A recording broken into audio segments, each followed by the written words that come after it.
Summer வந்தாச்சு. What's your plan for this holiday? எங்க கிட்ட விட்டுருங்க, நாங்க பாத்துக்கிறோம். VGT Holidays. GT Holidays, South India's #1 travel brand. தீக்குளிக்கும் பச்சை மரத்தில் வந்து பார்த்தீங்கன்னா ஒரு கேரக்டரு வராப்பில் எனக்கு ஒரு வாய்ப்பு கொடுங்கன்னு ஒருத்தர் நிற்கிறாரு. அப்படி நிற்கும்போது எவ்வளோ சம்பளம் அப்படின்னும்போது நான் ரொம்ப கஷ்டத்தாக இருக்கும், எனக்கு ஒரு 1000 ரூபா சம்பளம் கொடுங்க, எனக்கு ஏதோ ஒரு 10 நாள் வேலை போட்டு கொடுங்க அப்படின்னு கேட்கும்போது வினிஷ் சார் வந்து அவருக்கு வந்து ஹீரோவோட ஃப்ரெண்டு கேரக்டராக ஒரு கேரக்டர் ஃபிக்ஸ் பண்ணி 1000 ரூபா சம்பளம் கொடுக்குறாரு. அப்படி அந்த 1000 ரூபா சம்பளம் கொடுத்து நடித்த ஒரு மனிதர் தான் இன்னைக்கு கோடி ரூபாய் சம்பளம் வாங்குற யோகி பாபு சார். ஒரு விஷயத்தில் நான் யோகி பாபு சார் இன்றைக்கி உங்களுக்கு தெரியும், இப்போ கரண்ட்டில் இந்த ஒரு வாரமாக யோகி பாபு சாரோட கண்டென்ட் எவ்வளோ போயிட்டு அது அத்தனையுமே வந்து நான் மறுப்பேன், நான் உண்மையில ஏற்றுக்கவே மாட்டேன். எல்லாருமே சொல்லுவாங்க யோகி பாபு சார் வரதில்லை, உண்மையிலே தங்கமான மனிதர். நான் எப்போ ஃபோன் பண்ணால் கூட எடுத்து என்ன தம்பி என்ன ஒரு சின்ன இன்சிடென்ட் சொல்லிடுறேன். கொரோனா லாக்டவுன் டைம் நம்ம எல்லாருமே எப்படி இருந்தோம் எல்லாருக்குமே தெரியும். அந்த டைமில் அதுக்கு முன்னாடி தான் கொஞ்சம் முன்னாடி தான் நான் அவர் கூட பழகின கொஞ்சம் காலங்கள். அவராக வந்து ஃபோன் பண்ணார் எனக்கு. ஃபோன் பண்ணி ஸ்ரீதர் எங்கடா இருக்க, ஊரில் இருக்க, ஓகே எல்லாம் சேஃபாக இருக்கீங்களா, ஓகே ஏதாவது காசு வேணும்னா சொல்லு அனுப்புகிறேன், எதுவும் யோசிக்காத அப்படின்னு சொல்லி எனக்கு வாலண்டியாக ஃபோன் பண்ணார். தனஞ்சய் சார் சொன்ன அத்தனை வார்த்தையும் உண்மை.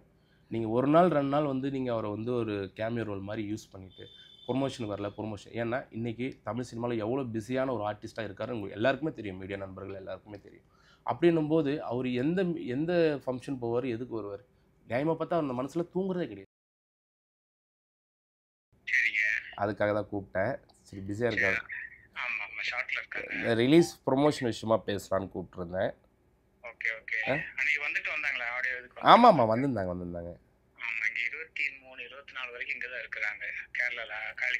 காலிக்கட் முக்கிய தகவல்களை குறுஞ்செய்தி வாயிலாக தெரிந்து கொள்ள ஆதன் செயலியை டவுன்லோட் பண்ணுங்க. அதற்கான லிங்க் இந்த வீடியோக்கு கீழே டிஸ்கிரிப்ஷன்ல இருக்கு. ஆதன் சினிமாவர்ஸ்க்கு ஷாம்லாவோட ஒரு பெரிய வணக்கம்.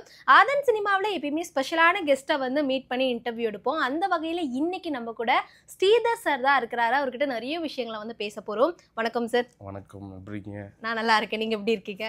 சூப்பர். இந்த ஜோரா கைத்தட்டுங்கள் படத்துல ரொம்பவே அழகா வந்து ஒரு ஆர்டிஸ்டா வந்து தமிழ் சினிமாக்கு அறிமுகமாயிருக்கீங்க. ஃபர்ஸ்ட் அதுக்கு ஒரு பெரிய கங்க்ராச்சுலேஷன் சார். தேங்க்யூ. எப்படி இருந்தது படத்தோட செட்ல, என்ன மாதிரி ஷூட்டிங்ஸ் எல்லாம் இருந்தது, முக்கியமா உங்களுக்கு என்ன மாதிரியான ஸ்ட்ரகிள்ஸ் எல்லாம் இருந்தது சார்? ஒரு இயக்குனருக்கே வந்து இயக்குனர் சொல்லி கொடுக்கும்போது நடிக்கிறது இருக்குல்ல, அது வந்து நமக்கே கொஞ்சம் கில்ட்டியாக இருக்கும். நம்ம ஒன்று பண்ணுவோம், நம்ம ஒரு மைண்ட் செட்டில் பண்ணிவிட்டு அவர் என்ன மைண்ட் செட்னு புரிஞ்சு ஒர்க் பண்ணுறது இருக்குல்ல, அது கொஞ்சம் டைம் எடுக்கும் ஆக்சுவலி. ஸோ அவர் மைண்ட் செட்டுக்கு போய் நம்ம திரும்ப நடிக்கிறதுன்றது, இப்போ நான் வந்து ஈஸியாக டைரக்ஷன் பண்ணும்போது எல்லாரையும் அதட்டி இது வேணும் என்ன வேணுமோ நான் எக்ஸ்பிரஸ் பண்ணி வாங்கிடுவேன். ஆனால் எங்கிட்ட ஒருத்தர் இன்னொரு டைரக்டராக இருந்து ஒருத்தர் வேலை வாங்குறாருல, அப்போ எனக்குள்ள ஒரு டைரக்ஷன் ஒரு பக்கம் ஓடிட்டே இருக்கும். இந்த இதை எதிர்பார்க்குறாரோ, இது என்ன தாண்டி ஒன்று எதிர்பார்ப்பார்ல, அதுக்கு ஒரு மெனக்கட்டு நம்ம அது கொடுக்க வேண்டிய ஒரு சுச்சுவேஷன் தான்.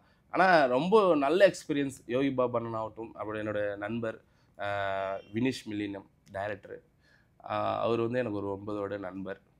ஸோ ஒரு 9 வருஷம் முன்னாடி அவர் வந்து தீக்குளிக்கும் பச்சை மரம் எனக்கு ரொம்ப பிடிச்ச படம். அது என்னோடய கெரியரில் ரொம்ப ஒரு ராவாக ஒரு லைவான ஒரு சப்ஜெக்ட்டு. தீக்குளிக்கும் பச்சை மரம் வந்து எல்லா பார்க்குற ஆடியன்ஸுக்கு எல்லாருக்குமே வந்து அந்த படம் பார்க்குற அத்தனை பேருமே மனசு உடைஞ்சிருவாங்க. அப்படி ஒரு ராவாக ஒரு லைவான ஒரு சப்ஜெக்ட். நிறைய இன்சிடென்ட்ஸ் ஒரிஜினலாக நடந்திருக்கு, அதை தான் அவர் சொல்ல வந்தார்.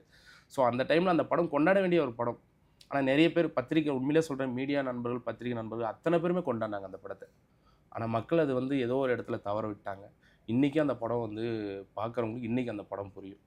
ஆனால் அவ்வளோ கஷ்டப்பட்டு அந்த படம் பண்ணார். அது அவருக்கு நிறைய லாஸை கொடுத்துச்சு. அதுக்கப்புறம் ஒரு 8 வருஷம் கேப் ஆயிடுச்சு. அதுக்கப்புறம் கலாய் எஃப்எம்னு ஒரு மலையாள படம், அவர் மலையாளி பேசிக்காக. ஸோ கலாய் எஃப்எம்னு ஒரு படம் பண்ணார். ஆஃப்டர் கொரோனா ஷூட் வந்து தமிழில் பண்ணலான்னு சொல்லி திரும்ப வந்தார். ஸோ அப்போ வரும்போது ஜோரா கைத்தட்டுங்க ஸ்கிரிப்டு. ஸோ அந்த ஸ்கிரிப்டை வந்து பண்ணலான்னும் போது ஃபஸ்ட்டு யார் அப்ரோச் பண்ணலான்னும் போது யோகி பாபு சார். ஏன் யோகி பாபு சாரை பண்ணோம் அப்படின்னா, அந்த கதைக்கு வந்து லைஃப்பில் வந்து நீங்கள் 16 ரிலீஸ் ஆகுது, படம் பார்த்தீங்கன்னா தெரியும். ஸோ அவருடைய ஒரு மெஜிஷியனோட லைஃப். ஸோ மெஜிஷியனாகவே எல்லோரும் சிரிக்க வைப்பாங்க. ஸோ அவர் லைஃப்பில் அவர் என்றைக்குமே சிரிச்சிருக்க மாட்டார், உண்மையாக சிரிச்சிருக்க மாட்டார். மக்களுக்காக சிரிக்க வைக்கிறதுக்காக ஒரு வேலை பார்க்குறாரு. ஸோ அந்த மாதிரி ஒரு கண்டென்ட். அது ஏன் அப்படின்றது தான் அந்த படம். ஸோ இவர் வந்து தீக்குளிக்கும் பச்சை மரத்தில் வந்து பார்த்திங்கன்னா ஒரு கேரக்டரு வராப்பில் எனக்கு ஒரு வாய்ப்பு கொடுங்கன்னு ஒருத்தர் நிற்கிறாரு. அப்படி நிற்கும்போது எவ்வளோ சம்பளம் அப்படின்னும்போது, நான் ரொம்ப கஷ்டமாக இருக்கிற எனக்கு ஒரு 1000 ரூபா சம்பளம் கொடுங்க, எனக்கு ஏதோ ஒரு 10 நாள் வேலை போட்டு கொடுங்க அப்படின்னு கேட்கும்போது, வினிஷ் சார் வந்து அவருக்கு வந்து ஹீரோவோட ஃப்ரெண்டு கேரக்டராக ஒரு கேரக்டர் ஃபிக்ஸ் பண்ணி 1000 ரூபா சம்பளம் கொடுக்குறாரு. அப்படி அந்த 1000 ரூபா சம்பளம் கொடுத்து நடித்த ஒரு மனிதர் தான் இன்னைக்கு கோடி ரூபாய் சம்பளம் வாங்குற யோகி பாபு சார் இந்த படத்தில் ஹீரோ. ஓ, இது இவ்வளவு நாள் யாருக்கும் தெரியாது சார். நீங்க சொல்லும்போது எனக்கே அது புதுசா இருக்கு. 1000 ரூபாய்க்காக ஒரு அன்னைக்கு 17 வருஷம் ஆகுது அந்த படம் வந்து. 17 வருஷத்துக்கு முன்னாடி 1000 ரூபாய்க்கு சம்பளம் வாங்கின ஒருத்தர் யோகி பாபு சார். இன்னைக்கு அதே யோகி பாபு சார் இன்னைக்கு ஹீரோ. அவர்கிட்ட இவர் கால் ஷீட் வாங்கி இப்படி ஒரு நல்ல படம் பண்ணியிருக்காரு. இந்த படம் வந்து அவருக்குமான பாண்டிங் நல்ல பாண்டிங். பட் நடுவில் அவங்களுக்கு எந்த ஒரு இதுவுமே பாண்டிங் இல்லை. அந்த படம் முடிஞ்சு போச்சு. அவர் லைஃப் இவர் வளர்ந்துட்டார். அப்போ அவர் கேரளாவில் மலையாளத்தில் ஒரு படம் பண்ணார். எதிர்த்தா திரும்ப பண்ணலான்னும் போது கூப்பிட்டுனா அவர் வாய்ஸ் கேட்டோன்னே கண்டுபிடிச்சிட்டாரு யோகி பாபு சார் ஃபர்ஸ்ட் கால்லே. ஏன்னா இதை ஒரு நம்மளோட ப்ரெஸ் மீட்லேயுமே வந்து சொல்லியிருப்பார். ஆமாம். ஸோ இந்த பாண்டிங் வந்து எதுக்கு எனக்கு எப்படி தெரியும்னா, நாங்கள் லாங் கேப் ரொம்ப ஒரு 8 வருஷமாக நாங்களும் அவர் எனக்கு ஃப்ரெண்ட்ஷிப் பண்ணது. இந்த நேரத்தில் எனக்கு முக்கியமாக ஒருத்தர் சொல்லணும்னா SN Arunagiri music director. So அவர் என்னோட ரொம்ப க்ளோஸ் ஃப்ரெண்டு. எனக்கு என்னோடய கெரியரில் நான் வந்து யார் வந்து ஒருத்தர் வந்து வளரும்னு நினைக்கிறாங்களோ தெரியாது. ஆனால் அவர் வந்து நான் வளர்ந்தால் போதும் எனக்காக எனக்கு பின்னாடி இருக்கிற ஒரு மனிதர் யார் அப்படின்னா மியூசிக் டைரக்டர் அருணகிரி சார். அவர் ஏற்கனவே சண்டி வீரன், கோலி சோடா 1 எல்லாமே பண்ணியிருக்காரு. இப்போ நிறைய படங்கள் பண்ணிகிட்ருக்காரு. இப்போ கொஞ்சம் பிஸி, இப்போ திரும்ப பிஸி ஆகிட்டார். ஸோ என்னோடய படங்கள் இப்போ ஜோரா கைத்தட்டுகளும் சார் தான் பண்ணார். ஸோ என்னோடய டைரக்ஷனில் போயிட்டுருக்க படமும் அவர் தான் பண்ணுறாரு. ஸோ அடுத்தது நான் இன்னொரு படம் விமல் சார் கூட ஒரு படம் ஒர்க் பண்ணிகிட்ருக்கேன், நடிச்சிட்ருக்கேன். ஸோ அதுவும் இப்போ அவர் தான் சார் தான் பண்ணிகிட்ருக்காரு. அந்த படத்தோட டைரக்டர் தினேஷ் கலைச்செல்வன், என்னோடய க்ளோஸ் ஃப்ரெண்ட் ஆகணும். அதுவும் இப்போ பேரலாக ஷூட் போயிட்டுருக்கு. ஸோ என்னுடைய சினிமாக்கரில் மில்டன் சார் எப்படி ஒரு பக்கமோ அதே மாதிரி இன்னொரு மறுபக்கம் பார்த்திங்கன்னா எனக்கு வந்து எஸ்என் அருணகிரி சார் தான் ஃபுல் சப்போர்ட். என்னோட எல்லா கஷ்ட சூழ்நிலையிலும் என் கூட நின்ன ஒரு நண்பர். ஒரு பவுண்டரி ஸ்கிரிப்டுக்கே வந்து ஏதோ பெரிய நிறைய அவார்ட்ஸ் எல்லாம் வாங்கியிருக்கீங்கன்னு கேள்விப்பட்டோம் சார். அதை பற்றி கொஞ்சம் சொன்னீங்கன்னா. இல்லை, ஆக்சுவலி இந்தியாவிலேருந்து இது ஃபஸ்ட் டைம். ஏன்னா எனக்கு என்னென்னா, நம்ம எவ்வளோ படங்கள் வேலை பார்க்கலாம், ஆனால் ஒரு ப்ரொடியூசரை போயிட்டு ஒரு கதையை எடுத்துகிட்டு போய் அப்ரோச் பண்ணுறது இருக்குல்ல, அது ரொம்ப இங்கே கஷ்டமாக இருக்குது தமிழ் சினிமாவில். ஸோ அப்படி நான் வந்து யோசித்து எனக்கு என்னென்னா இந்த தேடல் ரொம்ப பிடிக்கும். நான் டைரக்ஷன் தான் என்னோடய மெயின். பட் அது இல்லாமல் இப்போ ஒரு பக்கம் வந்து நான் டிஸ்ட்ரிபியூஷன் ஒரு பக்கம் படங்கள் பண்ணிகிட்ருக்கேன். அப்புறம் ஓடிடி அமேசான்களுக்கும் படங்கள் இப்போது பண்ணிகிட்ருக்கேன்.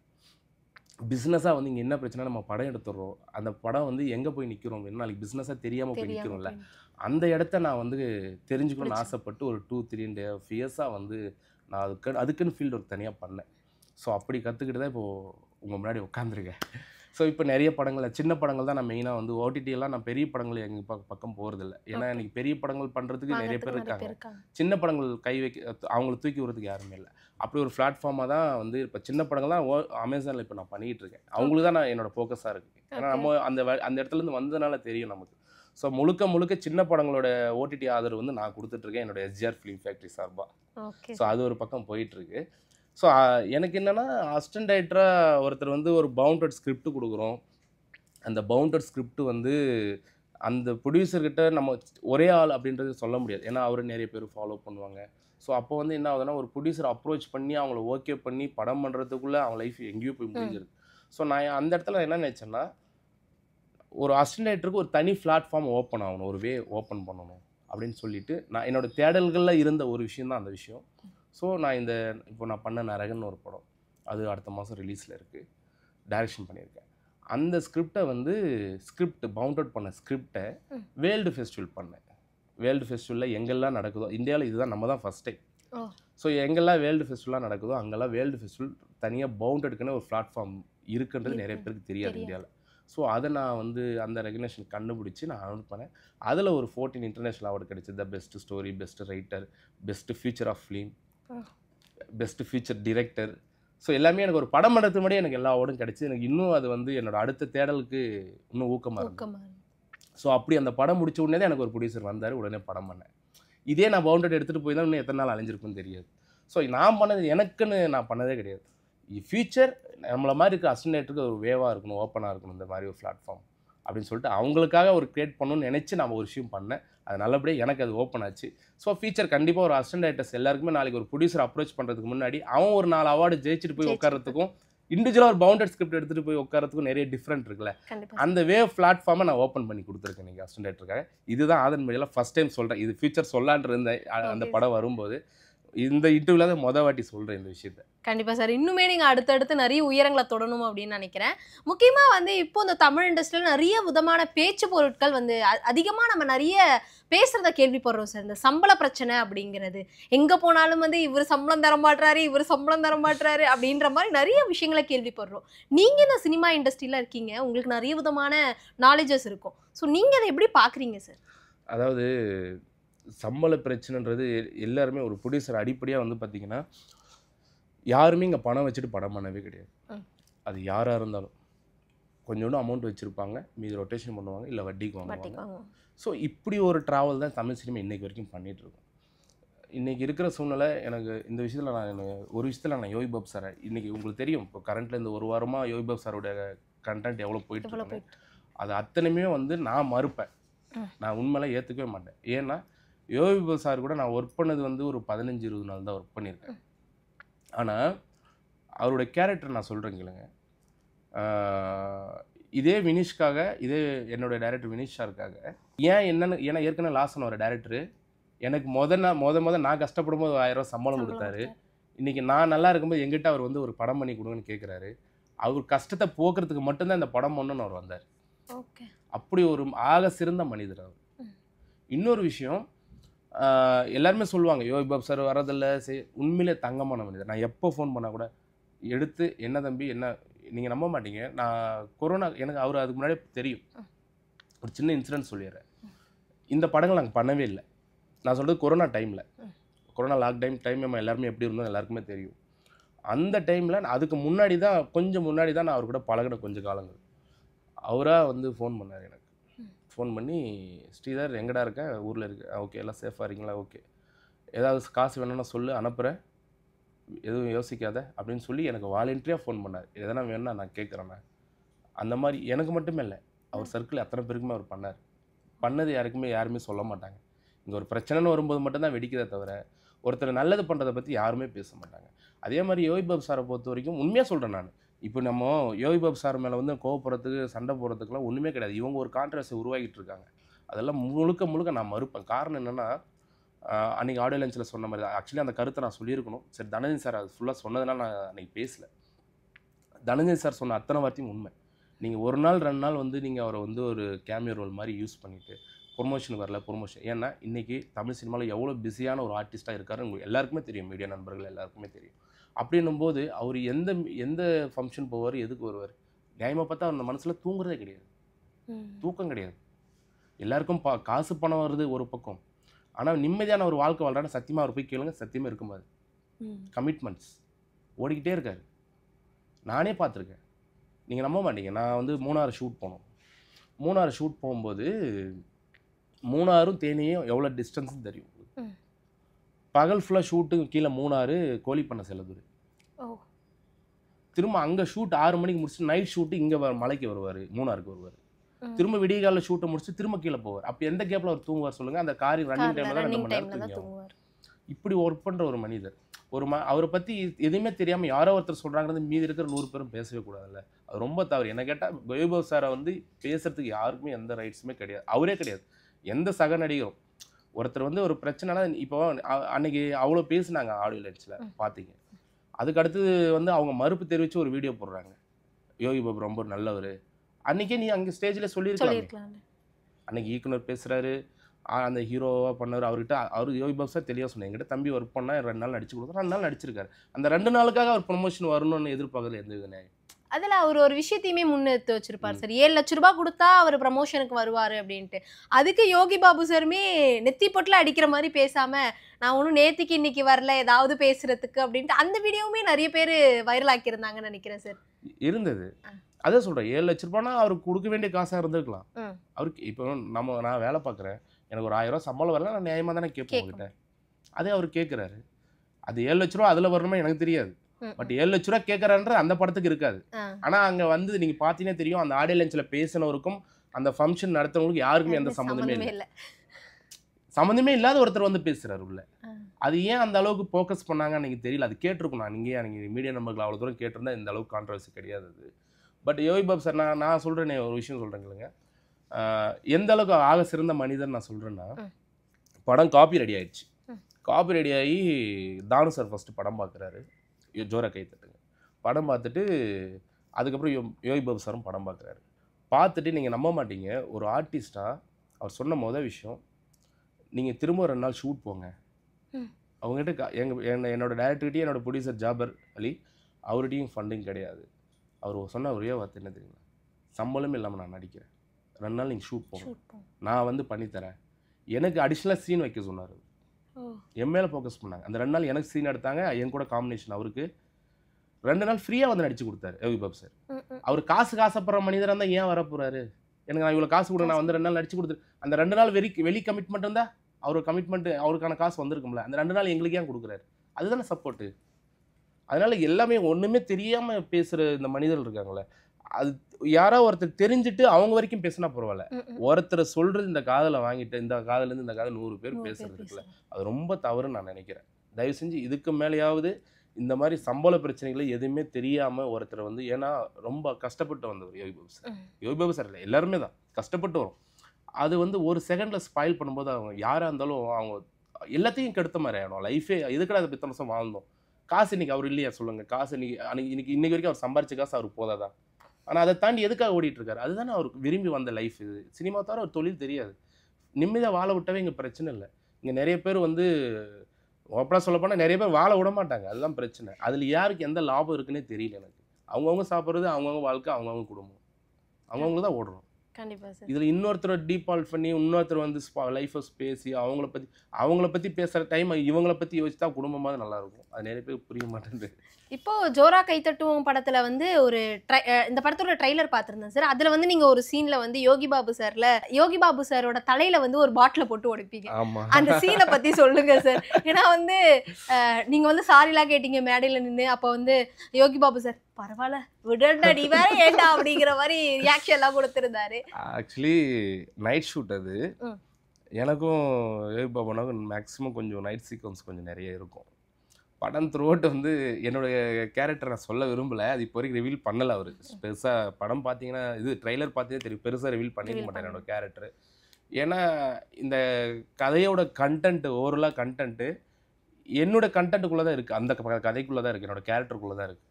அதனால் அது படம் பார்க்கும்போது உங்களுக்கு தெரியும். இப்போ பேசுகிற இந்த ஸ்ரீதரா அந்த ஸ்ரீதர் அப்படின்னு சொல்லி எம்எல்ஏ உங்களுக்கு ஒரு மிகப்பெரிய கோவத்தை உண்டாக்கலாம் அந்த கேரக்டரு. ஸோ அது சஸ்பென்ஸாக இருக்கட்டும் அப்படின்றதால அது சாரு டைரக்டர் சொல்லலை வெளியே. ஸோ அது ரிலீஸ் அன்னைக்கு 16 கண்டிப்பாக எல்லோரும் தெரிஞ்சுக்க போகிறீங்க. அதுக்கப்புறம் எங்ககிட்டலாம் பேசுவீங்களா பேச மாட்டேன் நீங்கள் முடிவு பண்ண போகிறீங்க. மீடியா நண்பர்கள் மே 16 அப்படிங்கும் போது ஒரு பெரிய காம்படிஷன் இருக்குது அப்படின்னு நினைக்கிறேன் சார். மாமனா இருக்கட்டும், டிடி நெக்ஸ்ட் லெவல், இப்போ ஜோரா கைத்தட்டும், 3 படங்கள் இருக்கு. இந்த 3 படங்கள்ல எந்த படம் வந்து எப்படி இருக்கும்னு நினைக்கிறீங்க? ஃபர்ஸ்ட் எந்த படம் அப்படிங்கிறதையும் தாண்டி இந்த போர்க்களம் அப்படின்னு வந்தாச்சு, இப்போ எப்படி இருக்கும்னு நினைக்கிறீங்க சார்? இல்லை இது போர்க்களம் கிடையாது, இது நம்ம குடும்பங்க, நம்ம சினிமா. இது எல்லாருமே இப்போ நம்ம இந்த படத்துக்காக வேலை பார்க்குறோம். அதே மாதிரி சூரிய அண்ணா படத்துக்காக அங்கே ஒரு 100 பேர் வேலை பார்த்துருக்காங்க. சந்தான அண்ணத்துக்காக ஒரு 100 படம் வேலை பார்த்துருக்காங்க. சினிமா வந்து யாருக்குமே வந்து நம்ம தெரியலனா கூட எல்லாருமே நம்ம குடும்பங்கள். அதனால் வந்து இங்கே எல்லா படமும் ஓடணும், எல்லாரும் நல்லா இருக்கணும். 3 படம் வெற்றி அடையும். ஏன்னா எல்லாருக்கும் ஒரு ஃபேன்ஸ் இருக்காங்க. 3 படம் வெற்றி அடைஞ்சால் அன்றைக்கு 16ன்ற ஒரு நாள் இருக்குல்ல, தமிழ் சினிமா மிகப்பெரிய ஒரு நாளாக இருக்கும் அன்றைக்கி. கண்டிப்பாக சார். ஏன்னா இது வரைக்கும் எதிர்பார்க்குறேன் எல்லாருமே 3 பேரும் காமெடினா இருந்து இன்றைக்கி ஹீரோவானவங்க. எல்லாருக்கும் ஒரு லைஃப் இருக்குது, ஒரு இது. ஆனால் என்னை பொறுத்த வரைக்கும் என்னென்னா 3 பேருமே கஷ்டப்பட்டு வந்தவங்க தான். 3 பேர் படமும் ஜெயிக்கணும். 3 பேர் படங்கள் பின்னாடி ஒர்க் பண்ண அத்தனை டெக்னீஷியனோட லைஃப்பும் அவங்களும் எல்லாருமே ஜெயிக்கணும்னு நான் கடவுளை வேண்டிக்கிறேன். கண்டிப்பாக சார். கடைசியாக ஒரே ஒரு விஷயம், இது ஓகே ஆகுமா இல்லையான்னு தெரியல. ஸோ உங்களுக்கும் யோகி பாபு சாருக்கும் நல்ல பாண்டிங் இருக்குது. கால் பண்ணி இந்த மாதிரி படத்தோட ப்ரமோஷன் நல்லா போகுது, படம் கண்டிப்பாக ஹிட் அடிக்கும்னு நினைக்கிறேன் அப்படின்ட்டு ஏதாவது ஒரு விஷயம் இல்லை உங்களுக்கு என்ன என்ன தோணுதோ அதை பேசிட்டு கூட வச்சிடலாம். அது பாருங்க எனக்கு கேட்கும் போதே அப்படியே ஐயோ பண்ணுவாரா மாட்டாரா அப்படிங்கிற மாதிரி தான் இருக்குது. பண்ணுங்க, எடுத்தாருன்னா பேசலாம், அப்படின்லாம் எடுக்கிறாரே தெரியலையே. ஹலோ வணக்கம். சொல்லுங்க சார், கணேஷ் பேசுகிறேன் சார், மேனேஜரு.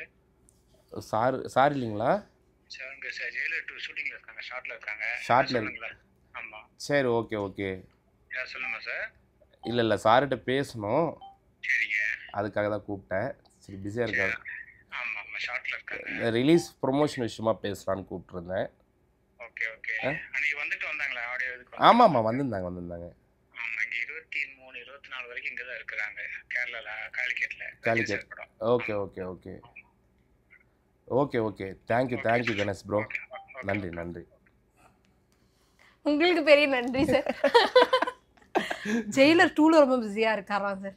ஆல்ரெடி நம்மளே நிறைய விஷயங்கள் பாருங்க, ரிலீஸ்க்கே இல்லை அவர் 23 வரைக்கும் அங்கே இருக்கார். இப்படி ஒரு பிஸியாக இருக்கிற ஒரு மனிதரை வந்து ரொம்ப கொச்சப்படுத்தி கேவலப்படுத்துறது இதோட விட்டுட்டா நல்லதுன்னு நினைக்கிறேன். கண்டிப்பா சார். ஏன்னா ரொம்ப கஷ்டப்பட்டு வந்த மனிதர்கள் எல்லாருமே. ஸோ யாரையும் மனசை நோகடிக்காமல் கடவுள் நமக்கு என்ன கொடுத்துருக்கானோ அந்த உழைப்பை மட்டுமே நம்பி அதை வச்சு ஓடனா போகுதுன்னு நம்புகிறேன். அதை மற்றவங்களும் நம்பணும். கண்டிப்பா சார். நிறைய விஷயங்கள் இவ்வளோ ரொம்ப பிஸியாக இருக்கீங்க. ஒரு பக்கம் டைரக்ஷன், அடுத்து அப்கமிங்கில் ஹீரோவாக நடிக்கிறீங்க. அந்த படமும் சீக்கிரம் ரிலீஸ் ஆக போகுது. அதுவும் பாதி முடிஞ்சிருக்கு. Okay sir. அடுத்தது வல்லவன் வத்துதடான்னு சொல்லிட்டு ஒரு படம் பண்ணார் விநாயக் துரை, என்னோட க்ளோஸ் ஃப்ரெண்டு. ஸோ அவரோட அடுத்த படம் இப்போ அதுவும் ஷூட் போயிட்டுருக்கு. ஸோ அதுவும் நல்லா வந்துட்டுருக்கு. கூட சீக்கிரம் கண்டிப்பாக மீடியா நண்பர்களாக நீங்களும் பார்ப்பீங்க அந்த படத்தை. கண்டிப்பாக சார். அதுவும் போயிட்டுருக்கு நல்லபடியாக. பேக் டு பேக் ரொம்ப பிஸியாக இருந்தாலும் நம்மளோட ஆதன் சினிமாக்கும் கொஞ்சம் டைம் ஸ்பெண்ட் பண்ணி ரொம்ப அழகான ஒரு இன்டர்வியூ கொடுத்துருக்கீங்க. ரொம்பவே நன்றி சார். ஆதன் சினிமா நேயர்கள் அனைவருக்கும் நன்றி கலந்த வணக்கம். ஜோரா கையை தட்டுங்க. வர 16 ரிலீஸ் ஆகுது. எல்லோரும் தேட்டரில் போயிட்டு எங்கள் படம் மட்டும் இல்லை, எங்கள் கூட வந்து மாமன், டிடி எல்லா படங்களும் சப்போர்ட் பண்ணுங்கள். நன்றி, வணக்கம்.